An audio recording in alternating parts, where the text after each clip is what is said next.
The better we write, the better we are able to think. The better we are able to think, the more effectively we can organize our ideas. Eventually, we might even be able to signal these ideas and impress them with near perfect accuracy on another person, or communicate successfully. If we can become clear and concise in communicating, we will understand one another far better and be most able to solve problems and accomplish goals. In writing, communication occurs between an author and a reader.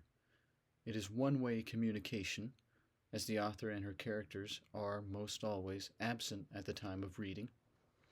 But effective writing makes up for its loquaciousness by being meticulously organized, relaxed, easy to follow, and, most importantly, urgent, meaning it must make its reader feel that reading it is the very best use of his time, money, and attention. David Foster Wallace wrote several fiction and non-fiction books, 1996's Infinite Jest being his most recognizable and acclaimed. He was a prolific writer and spoke a great deal to various interviewers about the process and importance of writing. In the broadest possible sense, writing well means to communicate clearly and interestingly and in a way that feels alive to the reader, where there's some kind of relationship between the writer and the reader. Even though it's mediated by a kind of text, there's an electricity about it.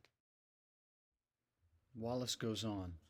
One of the things that's good about writing and practicing writing is it's a great remedy for my natural self-involvement and self-centeredness.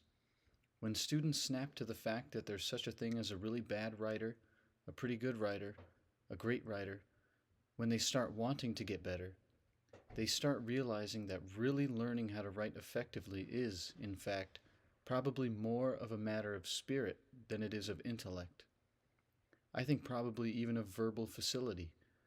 And the spirit means I never forget there's someone on the end of the line, that I owe that person certain allegiances, that I'm sending that person all kinds of messages, only some of which have to do with the actual content of what it is I'm trying to say.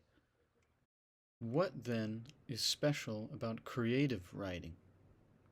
We've established that effective writing is effective communication, which is really the foundation of every kind of relationship and identity.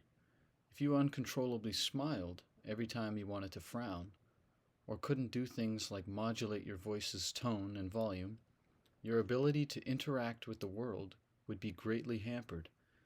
You would be misunderstood, and it would be your fault, for your communications are warped.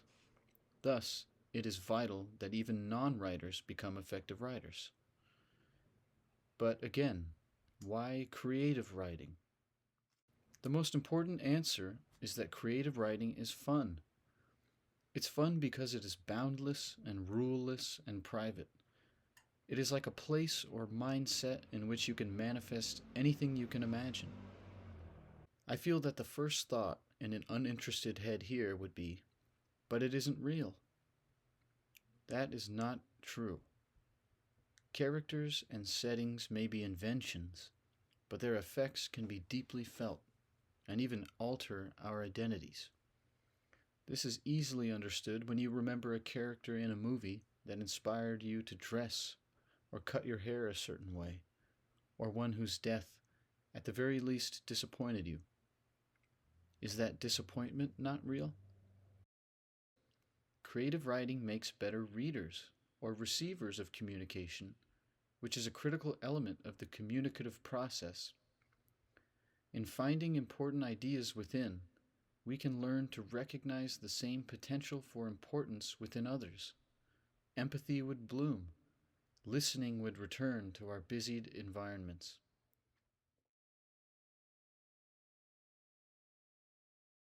If you spend enough time reading or writing, you find a voice, but you also find certain tastes.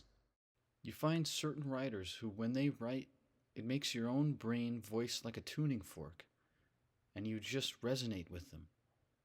And when that happens, reading those writers becomes a source of unbelievable joy. It's like eating candy for the soul, and I sometimes have a hard time understanding how people who don't have that in their lives make it through the day.